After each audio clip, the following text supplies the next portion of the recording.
গুনাহমুক্তভাবে কাটাই, তওবা করি, আল্লাহ আমাদেরকে মাফ করবেন। দীর্ঘ নফল নামাজ পড়তে পারি, তিলাওয়াত করতে পারি, এরপরে দরুদ শরীফ, ইস্তিগফার, সালাতুত তাসবিহ পড়তে পারি। এটা জীবনে একবার হলেও পড়া চাই।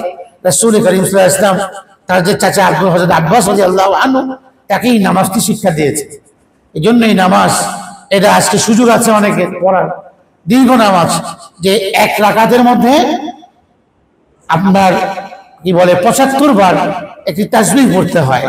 সুবহানাল্লাহ, আলহামদুলিল্লাহ, ওয়া লা ইলাহা ইল্লাল্লাহ, আল্লাহু আকবার, এটা পড়তে হয়।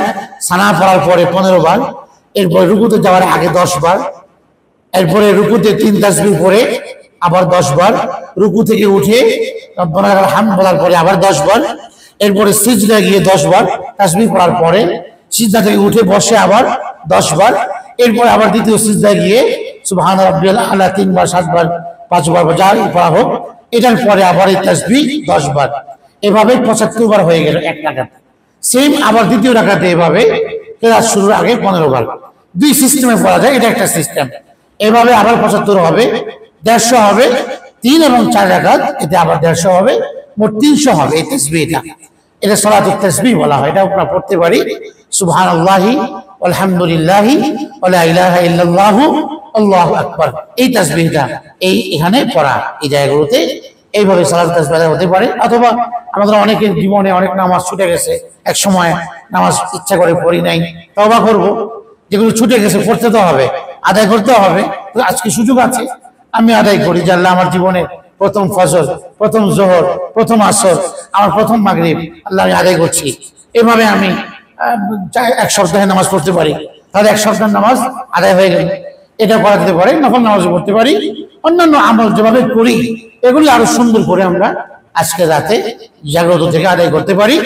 আর আগামীকাল আমরা রোজাও রাখতে পারি, এটাও মুস্তাহাব, রাখা যেতে পারে। হাদিসে আসছে রাখার ব্যাপারে, আল্লাহ নবী বলেছেন রাখতে, সেই জন্য আমরা রাখতে পারি রোজা।